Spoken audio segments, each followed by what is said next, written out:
देखो एक टर्म होती है कंप्रेसिबिलिटी फैक्टर, वो मैं बताता हूँ क्या होता है। मतलब कोई गैस कितना कंप्रेसिबल है, सिंपल बात ये है, उसका कंप्रेसिबिलिटी फैक्टर है। तो ये क्या होता है, जेड, इसको जेड से डिनोट करते हैं। ये होता है be real bye be ideal. ठीक है। अच्छा, मैं बी आइडियल को क्या लिख सकता हूँ, P V equal to NRT ideal gas equation है ना। तो बी क्या होगा, एनआरटी बाय पी। लेकिन कौन सा बी है ये, बी आइडियल है ये, क्योंकि P V equal to NRT ideal gas equation है। तो वी आइडियल को मैं क्या लिख सकता हूँ, एनआरटी बाय पी। तो जेड के दो फॉर्मूले हो गए, V real by V ideal, या फिर P V by NRT. Actually यहाँ पे ना ऐसे पी वी लिखते हैं, वो वी रियल ही होता है, बुक्स में ऐसे लिखा नहीं होता वी रियल, वो रियल ही है। पी वी रियल बाय मतलब वो एक्चुअली क्या वॉल्यूम ऑफ कंटेनर है। ठीक है, P V real bye NRT. अच्छा, अब हमने देखा था कि हाई प्रेशर पे क्या था, हाई प्रेशर पे क्या था, V real was greater than V ideal. अभी देखा ना ऊपर हमने। तो जेड क्या हो जाएगा, ग्रेटर देन वन हो जाएगा। अगर जेड ग्रेटर देन वन होगा तो पीवी क्या हो जाएगा, greater than NRT. Low pressure पे क्या होगा, हमने देखा था कि V real is less than V ideal, क्योंकि अट्रैक्टिव फोर्सेस डोमिनेट होगी। यहाँ रिपल्शन डोमिनेट है ना, यहाँ पे रिपल्शन डोमिनेट कर रहा है, यहाँ पे अट्रैक्शन डोमिनेट करता है। अट्रैक्शन डोमिनेट करता है तो V real will be less than V ideal. तो जेड क्या हो जाएगा, लेस देन वन। पीवी क्या हो जाएगा, लेस देन एनआरटी। अब इसके दो तरह के ग्राफ होते हैं, या तो आप जेड जेड को प्लॉट कर लो पी के साथ। देखो अगर आप जेड वर्सेस पी करोगे, स्टेप दोनों की सेम आएगी। जेड वर्सेस पी, ये मान लो जेड वन है, जेड वन किसके लिए होगा, आइडियल गैस के लिए, क्योंकि आइडियल गैस के लिए V real equal to V ideal होगा, तो जेड वन हो जाएगा। लो प्रेशर पे क्या है, जेड लेस देन वन है। हाई प्रेशर पे जेड ग्रेटर देन वन है। तो लो प्रेशर मतलब ये लो प्रेशर हो गया ना, तो जेड लेस देन वन आ गया। ये हाई प्रेशर होगा, जेड ग्रेटर देन वन आ गया। दूसरा, आप पीवी वर्सेस पीवी प्लॉट कर सकते हो, PV versus P.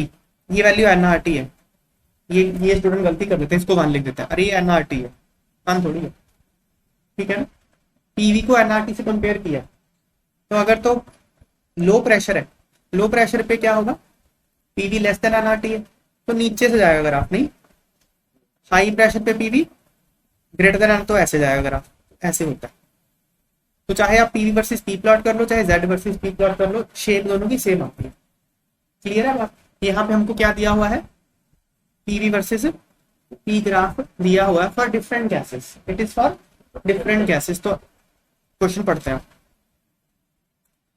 Which curve in the following figure represents the curve of ideal gas. Ideal gas की कर्व कौन सी है, सिर्फ बी। देखो ये आइडियल गैस होगा ना, पी विजिकल टू पूरा एनआरटी के इक्वल होगा ये, बाकी तो सारी ये रियल गैसेज हैं, ये तो कोई गैस ही नहीं है, तो ये तो कुछ हो ही नहीं सकता।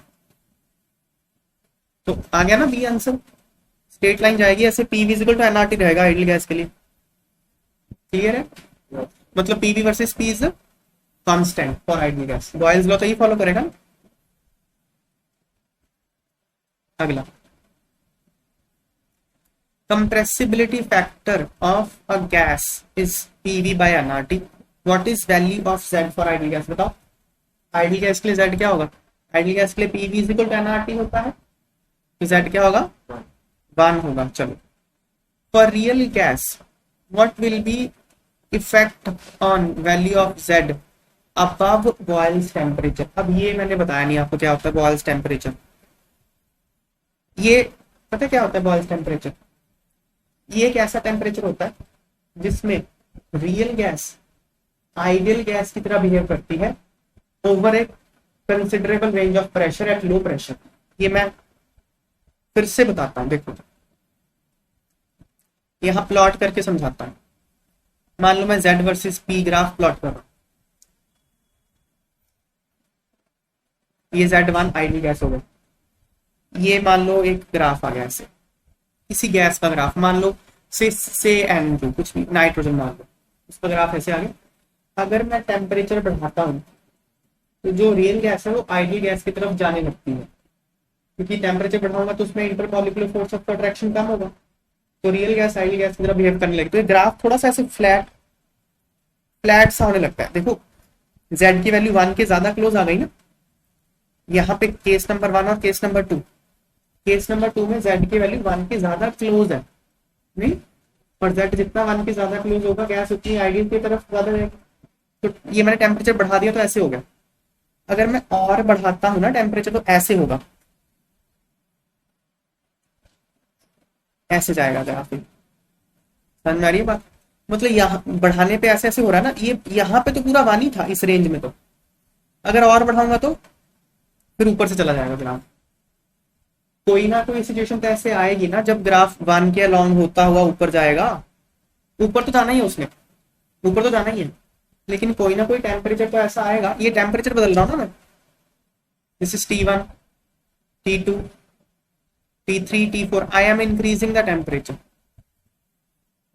समझ में आ रही है बात? तो कोई ना कोई तो ऐसा होगा जहां पे वो 1 को टच करता ऊपर जाएगा। तो यहाँ इस रेंज में तो गैस ने आइडियल गैस का बिहेव कर दिया, तो इस टेम्परेचर को कहेंगे बॉयल्स। लेकिन हाई प्रेशर पे नहीं फॉलो करता, लो प्रेशर पे। ये जो रेंज आई प्रेशर की, ये कहाँ आई है? लो प्रेशर रेंज है। सो बॉयल्स टेम्परेचर क्या है? It is a temperature at which ideal gas, sorry, at which real gas behaves as ideal gas over a considerable range of pressure in a low pressure range। Low pressure में, high pressure पे नहीं कभी करेगा। ऐसा ही होगा कि pressure range high में होगा, वो होता है बॉयल टेम्परेचर। अच्छा, बॉयल टेम्परेचर के ऊपर अगर जाओगे तो वो पॉजिटिव डेविएशन शो करेगा, देख रहे हो? बॉयल टेम्परेचर से ऊपर जाओगे तो z हमेशा ग्रेटर देन 1 होगा, और बॉयल टेम्परेचर से नीचे आओगे तो z लेस देन 1 होता है लो प्रेशर पे। हाई प्रेशर पे तो ग्रेटर देन 1 ही रहेगा, चाहे बॉयल टेम्परेचर से ज्यादा हो चाहे कम हो। हाई टेम्परेचर पे तो वो ग्रेटर देन 1 ही रहेगा। ठीक है, तो चलो अब क्वेश्चन देखते हैं।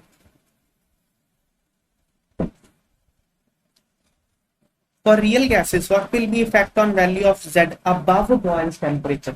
बॉयल टेम्परेचर से ज्यादा ज्यादा कर दिया तो Z क्या हो जाएगा? ग्रेटर देन 1 हो जाएगा, ये मैंने बताया। देखो, at boils temperature a gas behaves as ideal gas at low pressure, है ना? और कंप्रेसिबिलिटी फैक्टर क्या होता है? 1 होता है। above boils temperature compressibility factor is always greater than 1 and it increases with increase in pressure. below boils temperature compressibility factor is less than unity at low pressure and greater than unity at high pressure। यही मैंने graph से समझाया ना आपको, सारा बता दिया मैंने। यहाँ पे ग्राफ प्लॉट करके दिया हुआ आपको।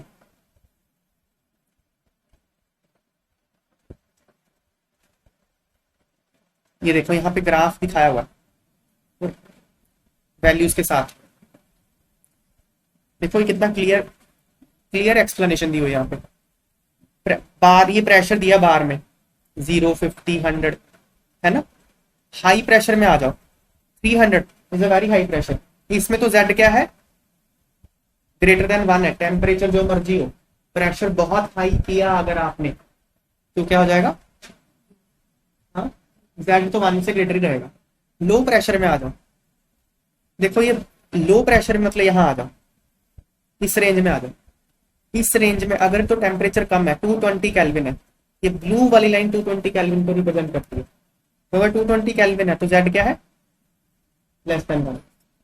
थोड़ा सा टेम्परेचर बढ़ा दिया तो 1 के क्लोज आ गया, और बढ़ाया तो देखो ये है बॉयल्स टेम्परेचर, यहाँ पे तो 1 को टच करता हुआ जा रहा है, और बढ़ाया तो ऊपर चला गया। फिर तो हाई अगर आप टेम्परेचर करोगे तो ग्रेटर देन 1 ही हो जाएगा Z, ठीक है ना?